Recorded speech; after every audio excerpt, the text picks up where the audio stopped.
মানে ব্যথায় ঘুমাইতে পারি না।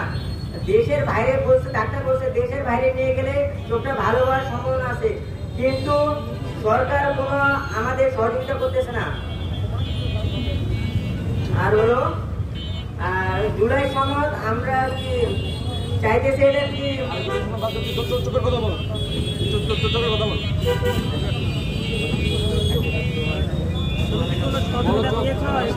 আচ্ছা, এই পর্যন্ত আপনি কি কি সহযোগিতা পেয়েছেন?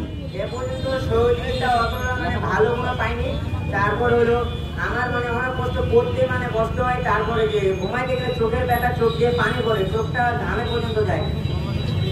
আর উন্নত ট্রিটমেন্ট যে দেশের বাইরে যাওয়ার অনেকবার চেষ্টা করছি সরকারের কাছে, যে এটা বলছিল মানে আসছিল যে ওরা বলছে পাঠানোর চেষ্টা করবে, কিন্তু অনেক 1 বছর পার হয়ে যাইতেছে, তাও কোনো ভালো চিকিৎসা পাইতেছি না।